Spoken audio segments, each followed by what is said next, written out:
This is Learning with Coach History. Everyone, this is the first of 4 lessons in World War I. Today we'll talk about the beginning of the war. In this lesson, you're going to learn how the war broke out in Europe while the United States tried to remain neutral. The key terms and people: nationalism, militarism, allies, central powers, balance of power, Archduke Franz Ferdinand, trench warfare, no man's land, Lusitania, Sussex Pledge, and Zimmerman Note. 4 main factors led to the outbreak of World War I in Europe. The first was nationalism, the belief that the interests of a single country are more important than cooperation among countries. This led to competition and hard feelings. It also made ethnic groups want to gain independence for their nations. The second cause was imperialism. Countries tried to increase their power and influence around the world. This led to competition among them in the contest for colonies under their control. These colonies would provide them with both raw material and markets for selling manufactured goods. The third cause was militarism. Militarism meant building up armed forces. For example, Germany tried to build up its navy to match the strength of Britain. Both nations then competed to build the most battleships. Militarism also meant using armed forces as tools for negotiating with other countries. The fourth cause was the alliance system. Some countries in Europe had made treaties promising to defend each other. These mutual defense treaties placed European countries in 2 main groups. The Allies were made up of France, Britain, and Russia. The Central Powers were made up of Germany, Austria-Hungary, and the Ottoman Empire.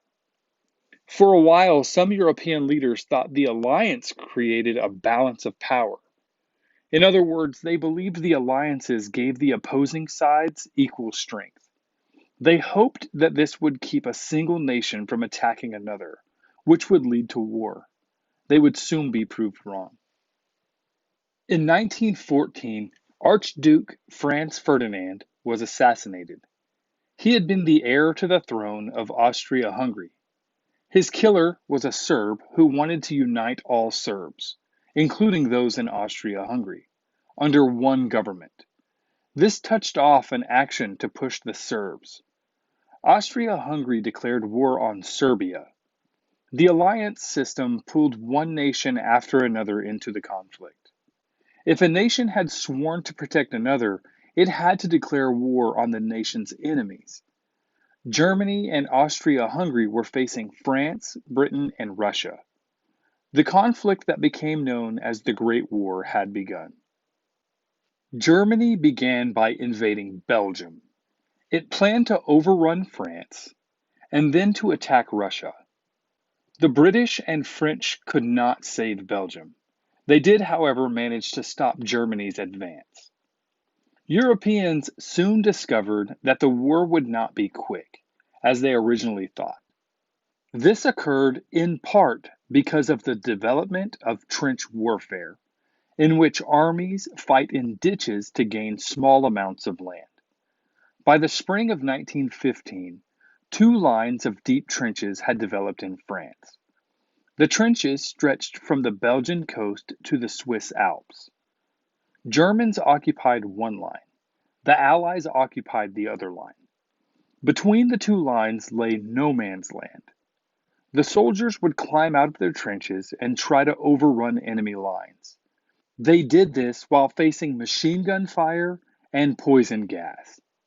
In the trenches, soldiers suffered both dysentery and trench foot, which sometimes led to amputation of toes or even entire feet. This bloody trench warfare continued for more than 3 years. Neither side gained territory, but more than 1 million soldiers died.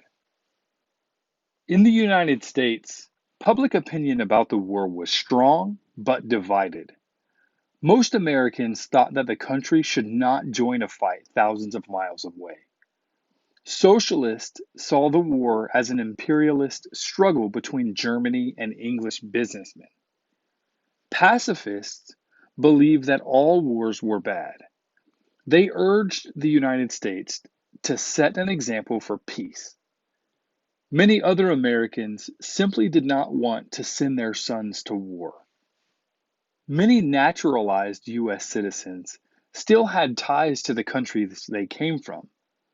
Many immigrants from Germany, for example, sympathized with Germany. Many naturalized citizens urged the United States to stay neutral and formed organizations to help the cause of their homelands. Americans tended to sympathize with Britain and France. They shared a common language and heritage with Britain. They were horrified at Britain's claim of German brutality, and they had strong economic ties with the Allies. American businesses found it hard to remain neutral. After all, trade with Britain and France had long been stronger than trade with Germany. During the war, the Allies began to order more and more military supplies from American businesses. Some businesses tried to remain neutral by shipping goods to Germany as well, but this proved risky. The British Navy often stopped such shipments. Also, many Americans voiced concerns about German brutalities and warned that a German victory would be a threat to democracy. American banks loaned money to both sides, but greatly favored Britain and the other allies. Many Americans believed that United States prosperity depended on an Allied victory. The war affected American shipping. Britain set up a blockade along the German coast to keep goods from getting through. American ships would not challenge Britain's blockade. German U-boats attacked ships from all nations. A U-boat sank the British ship Lusitania, killing more than 1,000 people, including 128 Americans. Later, the Germans agreed in the Sussex Pledge not to sink merchant ships without a warning. Three incidents brought the United States into the war. First, in January of 1917, Germany announced it would sink all ships in British waters on sight, whether they were hostile or neutral.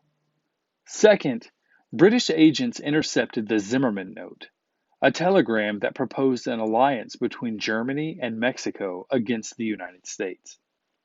And third, a change in government led Russia to remove itself from the conflict. With Russia out, Americans considered the war a struggle of democracies against brutal monarchies. On April 6, 1917, at President Wilson's request, the United States Congress declared war on Germany.